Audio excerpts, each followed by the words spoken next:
Hello and welcome to the Budget History channel. Today we have another episode of World Leaders on one of the most notorious men in history. Today we're traveling to one of my favorite countries during its worst period in history to meet Benito Mussolini. We will find out how he stole the monarchy's power after World War I to plunge Italy into a period of dictatorship and unrest. We will also provide 100% historically accurate recreations of what life was like under Mussolini's rule. So sit back, relax, and let's go meet Mussolini.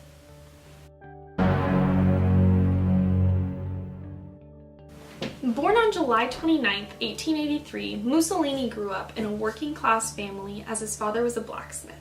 He was a troubled child, frequently getting in trouble for bullying, even stabbing another classmate. No! He was expelled and suspended from his various primary schools as a result of multiple of these incidences. He eventually got his degree and was a teacher for a short period of time until he served in the military and delved into politics upon his return from the military. World War I caused a lot of devastation for Italy and created a period of unrest that set the scene for Mussolini's ascension into power. Italy was initially allied with Germany and Austria-Hungary in the Triple Alliance, but switched sides to join the Triple Entente in order to not piss off the more powerful people who would likely win. This would all eventually be very full circle, as you'll realize once we get to Mussolini's fall in World War II, but that's getting ahead of myself. By the end of World War I, Italy had gone through so many leaders that the government was in a precarious and vulnerable state. Additionally, the people are divided and unsettled within Italy due to the war being widely unpopular with some and those who were pro-war being disappointed with the outcome, especially in how much land Italy received.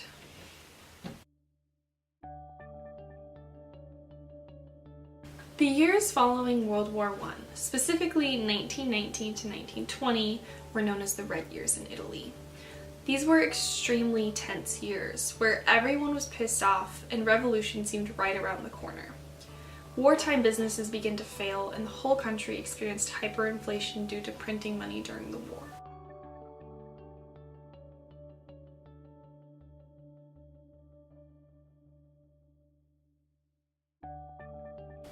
Catholics and socialists were at each other's throats and couldn't unify against the common enemy of fascism.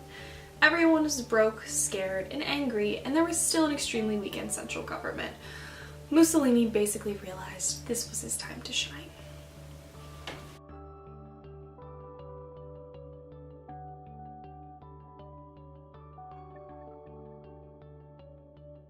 This leads us into 1921 to 1922, a period known as the Black Years and Mussolini's true rise.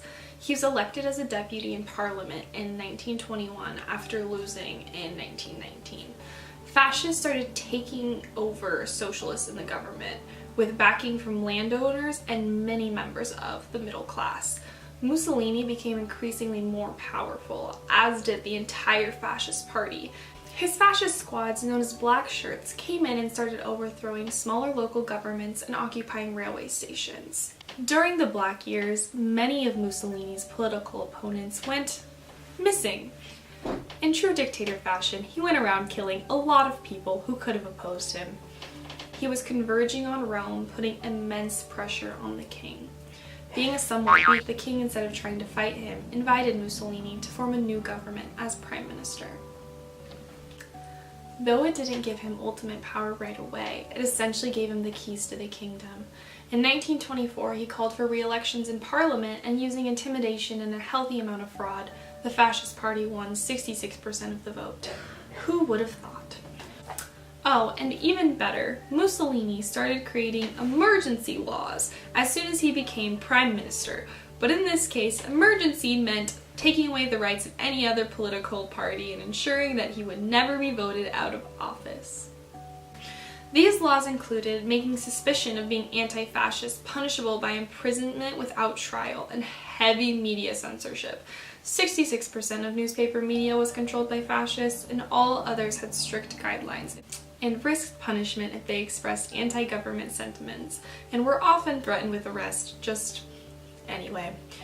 Movie theaters were required to screen government propaganda, and children were pressured to join fascist youth groups. And yes, if this sounds familiar, it was in fact very similar to what Hitler would do with Hitler Youth. Shitty leaders think alike. One barrier Mussolini had to overcome before completely becoming a dictator was the Catholic Church. He wanted to ensure that the Italians didn't have divided loyalties, but they wanted opposing things, especially to do with education. In the end, these issues were resolved, and officially the Lateran Treaty of 1929 recognized the Vatican as its own sovereign state. The church was also in charge of marriages, and religion was taught to children in schools. He became the absolute fascist dictator in 1925. Yay for achieving his goals, but fuck for everyone else. He maintained his authoritarian rule using a generous amount of oppression and of course by having a large cult of personality. During Mussolini's dictatorship, the people of Italy suffered. Cholera and malaria were widespread, and many women had to turn to prostitution to have enough to survive. He continued to use the media to push out positive propaganda and control the public image of himself. He oppressed any opponents and also impressed Jews just because he didn't like them and he was an asshole. His anti-Semitism led to the Italian Jews getting treated very poorly and being stripped of their rights. As you may be assuming at this point, this belief, amongst other things, contributed to him making friends with another infamous leader a bit later, Hitler. His regime was maintained using public support, and he aimed to gain more power as dictators do.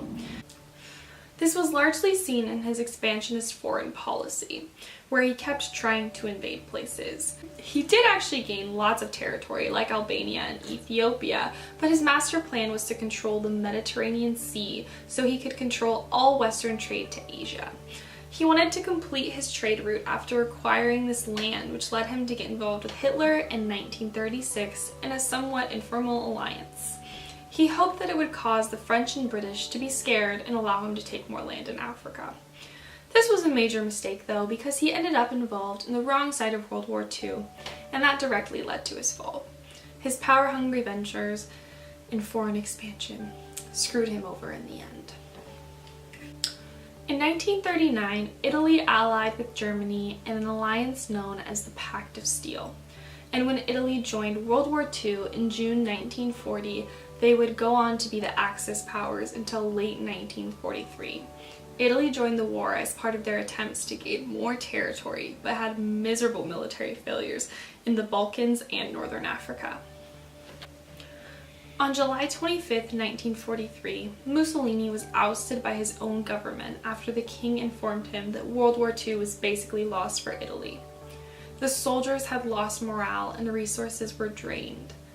His government also noted how Mussolini's dictatorship destroyed Italy from the inside out by isolating social groups, corrupting the government, and continually failed foreign expansion. The recent string of harsh military failures completely lost Mussolini's public support, and he became widely hated.